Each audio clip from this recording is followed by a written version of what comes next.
సిద్దిపేట జిల్లా హుస్నాబాద్ గాంధీ చౌక్ వద్ద కాంగ్రెస్ పార్టీ 140వ ఆవిర్భావ దినోత్సవం సందర్భంగా గాంధీ విగ్రహానికి పూలమాల వేసి మంత్రి పొన్నం ప్రభాకర్ నివాళులర్పించారు. ఉపాధి హామీ పథకం నిర్వీర్యం చేస్తూ కేంద్ర ప్రభుత్వం తీసుకొచ్చిన బిల్లుకు వ్యతిరేకంగా నిరసన తెలిపారు. గ్రామీణ ప్రాంతాల్లో ఉన్న ఇబ్బందులు దృష్టిలో పెట్టుకుని ఉపాధి హామీ పథకాన్ని తీసుకొచ్చారని మంత్రి తెలిపారు. కేంద్రంలోని బీజేపీ ఉపాధి హామీ పథకాన్ని నిర్వీర్యం చేస్తుందని అన్నారు.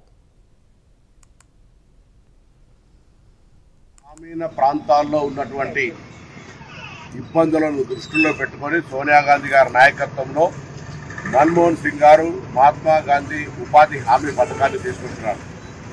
గ్రామీణ ప్రాంతాల్లో చిన్న చిన్న పనులతో పాటుగా పేద ప్రజలకు ఇబ్బంది లేకుండా ఉపాధి దొరికే విధంగా అనేక మంది సలహా సూచనల తర్వాత ఈ కార్యక్రమాన్ని తీసుకొస్తే ఎన్నికల ఎజెండాలో అర్బన్ కూడా ఉపాధి హామీ తెస్తామని చెప్పిన భారతీయ జనతా పార్టీ ఈరోజు ఉపాధి హామీ పథకానికి తూట్లు పొడుస్తూ జాతిపిత మహాత్మా గాంధీ గారిని అవమానపరిచే విధంగా ఇప్పటికే గాంధీ గారి ఇందిరాగాంధీ గారి పట్ల నెహ్రూ గారి పట్ల ఒక వ్యతిరేకత పెట్టుకొని వాళ్ళ పేర్లు మార్చే ప్రయత్నం చేస్తూనే చివరకు మహాత్మా గాంధీ గారి పేరు మార్చే కాడికి వచ్చి మహాత్మా గాంధీ రోజ్గార్ ఈ ఉపాధి హామీ పథకానికి బీబీ రామ్జీ అని పేరు పెట్టి దేశ ప్రజల్ని జాతిపితను మహాత్మా గాంధీ స్వతంత్ర పోరాటాన్ని అవమానపరిచినట్టు బీజేపీ.